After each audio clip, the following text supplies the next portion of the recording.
What's up and welcome to the episode of Gizmo Slip Tech. Today we're going to talk about what laptops not to buy. Buying the best gaming laptop for you can be very complicated. I want to give you all the info you need to find a great laptop for the money. This is going to be a summary of everything that I would recommend for buying a laptop, but I'll be going over specific topics in future videos in greater detail, so be sure to subscribe if you don't want to miss out on that. And of course, I am giving away an iPhone 10 for the month of June. Link in the top comment down below if you'd like to enter that, and I'll update that top comment with whatever I am currently giving away as well. What laptops not to buy? Number one is don't buy laptops that throttle horribly. As a general rule, the more powerful the component that you have, the more heat it produces, needing a beefier and better cooling system to support the additional power throughput. Now, manufacturers for the last several years have been making the laptops thinner and thinner, and at the same time making the components even more powerful. Both CPUs and GPUs have a base clock that they turbo from. If they're cooled properly, they will turbo very high and essentially overclock themselves all automatically. For the GPU, if it's cooled well and has enough juice,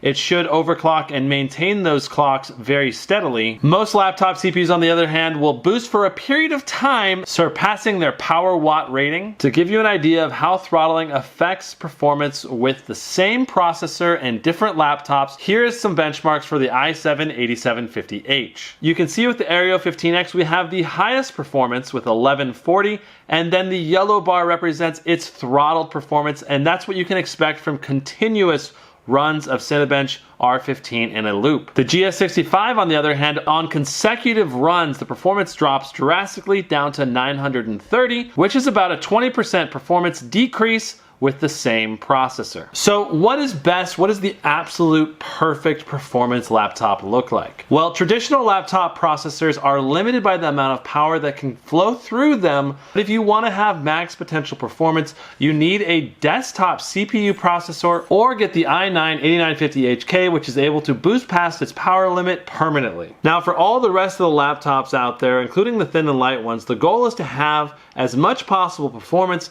with the limited power that you have available. That means it's best to undervolt your processor while at the same time having enough cooling to prevent thermal throttling. If you're a hardcore gamer, it'll be okay if your CPU throttles when doing a stress test, as long as it doesn't throttle during gameplay. What is unacceptable, however, is a CPU or GPU that throttles significantly because of heat under realistic and minimal loads. Because then you're getting a significant downgrade in performance compared to other laptops with the exact same hardware. A big part of the problem is that companies know that most consumers don't understand that heat management is super important, and so they take the opportunity to cut corners a little bit by not CPU pasting very well and by using inferior products to actually cool the CPU. Now, the best way to know that whatever laptop you're buying isn't going to throttle is by looking at quality reviews from people who know what they're doing and they properly test the laptop under stress tests. I just want to say that I've recently grown in my understanding of how to test notebooks, and I will be including better and more thorough tests for throttling in laptops in the future. Now, I'm going to be doing a full video in the future on what causes throttling, how you can know if your laptop is throttling, and how you can potentially fix it. On to topic number 2 is don't buy a laptop without watching a quality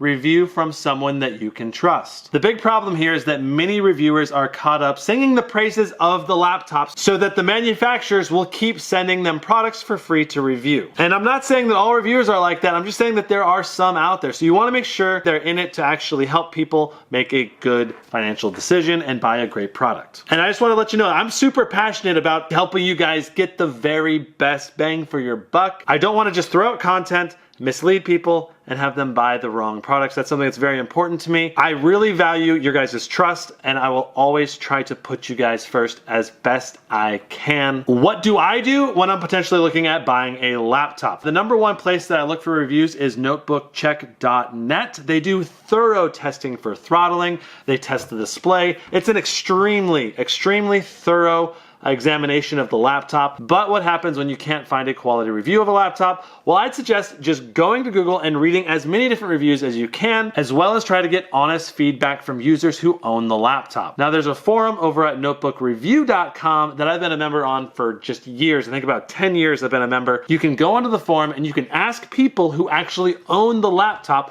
what do you think of the keyboard? What do you think of the mouse or the trackpad or the screen or whatever it is that you have a question on? When it comes to major issues with the laptop, end users oftentimes are the best source of good information because they've owned the laptop for months and they've had a chance to really test it out. Moving on to number 3 now, don't buy a laptop at the wrong time. Now, the main issue here is that you really don't want to buy a laptop right before new hardware is released, because you're going to end up being screwed out of A, lot of performance, and B, a massive price drop. So for example, if you can wait up to 3 months for that new processor to drop, then the existing hardware will all drop $200 to $300. So as far as gaming laptops go, right now is not a bad time to buy. I'd say it's actually pretty good still. Intel just released their 6-core laptop processors. These have about a 50% improvement in multi-core processing, which is one of the biggest jumps we've seen in a long time. So that means since the 6 cores just dropped, all those quad-core laptops are now at a $200 to $300 discount. Now, as far as GPUs go, right now is a mediocre time at best to buy, simply because the NVIDIA 1000 series is a fantastic GPU, but it's been out for 2 years now. Now, if you were to get a GTX 1060, 1070, or 1080, you're gonna be able to play all games on ultra settings at 1080p for a long time. Probably for 2 to 3 years, it will still play really well. So you can't necessarily go wrong buying one right now, because here's the thing, we don't know when NVIDIA will drop the 1100 series. In the past, they released it every single year with a new GPU, but with the 1000 series, it's been 2 years and no news of a new GPU is hit, and it is very likely that they're not going to release one for another 6 to 8 months. My personal guess is that they'll be out holiday time, November, December 2018, or early 2019. It's hard to say though, because they could come out next month. Now, if you want to be more confident in your purchase, you can get a laptop with an upgradable, socketable CPU and GPU.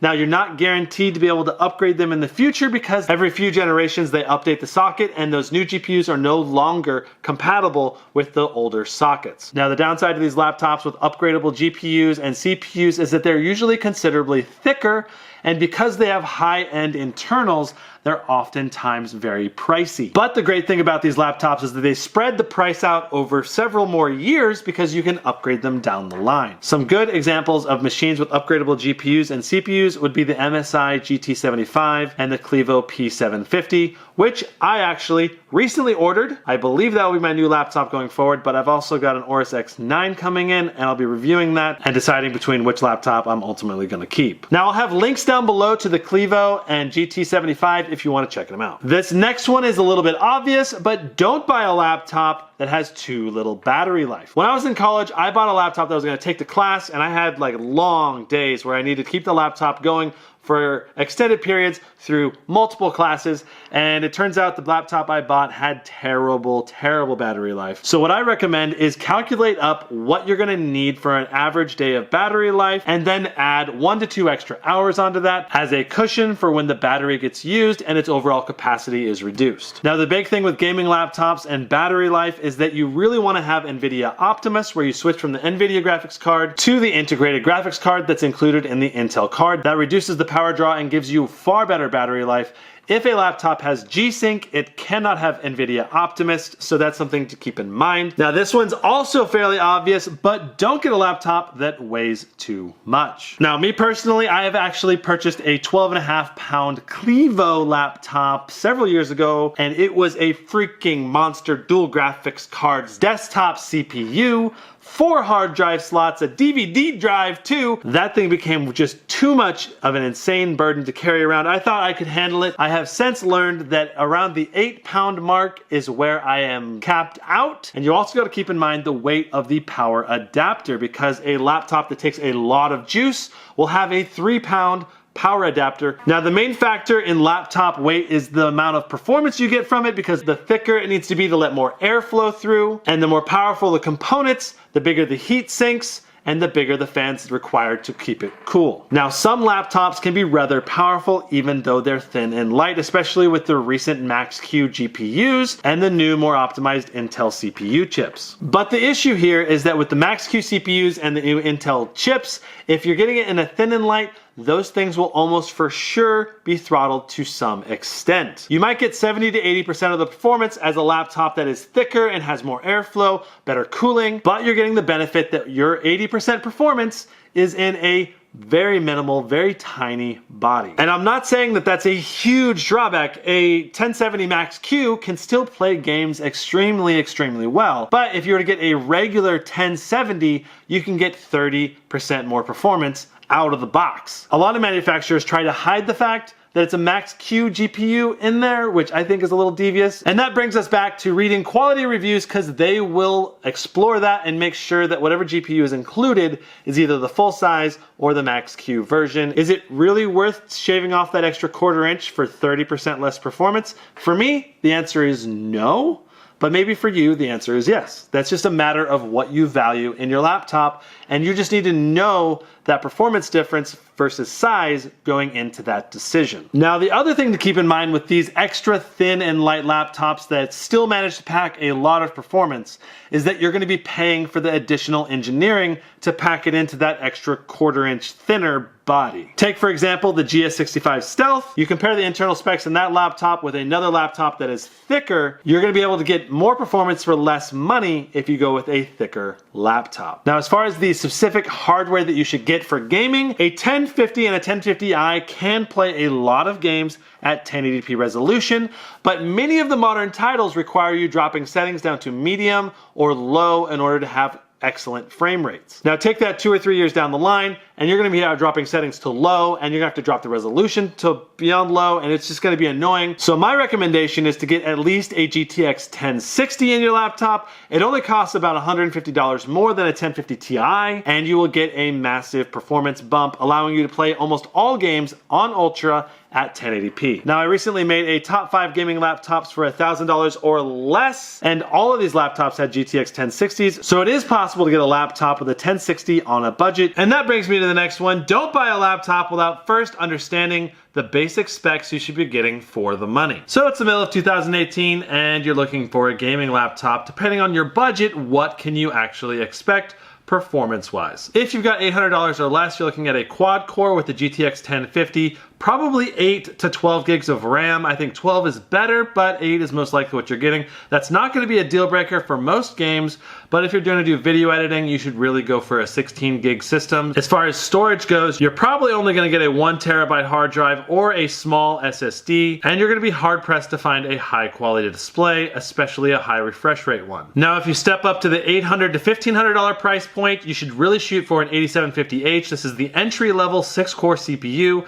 as well as a GTX 1060 or a 1070. Those graphics cards are going to perform so much better than a 1050 or 1050 Ti. If you're going to be spending upwards of $1,000, you really want to go for 16 gigs of RAM, as well as a small SSD and a 1 terabyte hard drive. Now, you might only be able to get a 60 Hz display, but ideally look for that 120 Hz or 144 Hz, especially if you're shooting for closer to $1,500. Now, if you're spending $1,500 or more, that's where you've got at least a baseline for sure of an 8750H, but if you value CPU performance, then look at that i9-8950HK or getting a desktop Intel or AMD CPU. If you want max gaming performance, definitely look for a full GTX 1070 or 1080. 16 gigs of RAM will be able to play every game out there, but if you're going to use applications like Adobe After Effects that use lots of RAM, consider getting a laptop with up to 64 gigs. If you're going to be spending $1,500 or more, you definitely want to get at least a SSD and an HDD, if not a large SSD plus an HDD, or if you have lots of money, spring for ultra large SSDs and skip the regular hard drive entirely. And as far as displays go, this is where you're looking at those ultra high resolution 1080p 144 Hz IPS level displays that have much better color saturation as well as brightness. On the other hand, if you're going to be using your laptop primarily for productivity like video editing or Photoshop, then investing in a 4K high nits panel makes a lot of sense. Now, you might think this one's obvious, or you might think it's completely not obvious, but don't buy a laptop with a terrible keyboard and trackpad. You want to be picky to make sure you get a good keyboard with enough travel and a layout that you like, as well as a touchpad with a smooth surface and accurate tracking. On the keyboard, look for keys that you're going to regularly use and make sure they are positioned well for your fingers. An example of this is the up arrow on the new Razer Blade 15. It replaces the position of the shift key. This might be a big deal to you if you use the right shift key all the time. I personally never use it. You can see my Razer Blade Pro right here has the same issue, but I never used my right shift key anyway, so it doesn't bother me at all. Other things to look for is, do you want a backlit keyboard? Do you need a numpad? Does your keyboard have dedicated home and end buttons? I personally use them all the time, but at the same time, I am typing multiple pages of documents almost every day. Now, remember that laptop that I bought in college that had terrible battery life?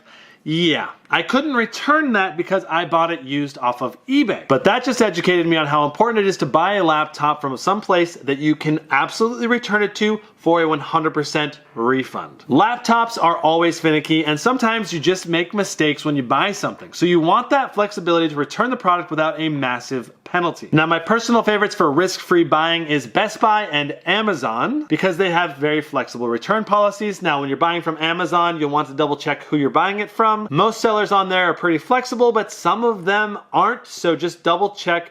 I typically buy from shipped and sold by Amazon only. Now, if you want a PC with upgraded cooling, upgraded internals, and is fully tested to be operational before you get your hands on it, you can buy a laptop from a third-party reseller that customizes the laptop before they ship it out to you. My personal favorite is HID Evolution. They have a great reputation, and I am not being paid to say that. They stand by their product. For example, if you're worried about buying your laptop from a specific company that has sucky customer support, which almost all laptop manufacturers do, then you can get an extended warranty through HID Evolution and utilize their great service. Now, there are some downsides to ordering your laptop through a third-party reseller. Number one, your laptop will take a lot longer to come in than if you were to order it through Amazon or pick it up at your local Best Buy. And that's because they have to go through and customize the laptop, and they have a queue that they're working on, so you have to wait your turn. And that leads me to the other downside, is that these third-party resellers usually have a 5 to 10% restocking fee, and that's again because they have technicians working on these laptops to get them up to spec to however you want to customize them. So those customizations oftentimes means that they cannot return the laptop and they have to resell it as a used laptop to someone else. That's about as thorough as I can get, while at the same time being as general as possible. I will have more specific detailed videos in the future for those of you that are interested. So if you don't want to miss out on those videos, be sure to hit that subscribe button and tap that notification bell. And don't forget to enter that iPhone 10 giveaway. That's it for this episode, guys. I hope you enjoyed it. If you did, give it a thumbs up. If you didn't, give it a thumbs down. We'll see you next time. Brandon, out.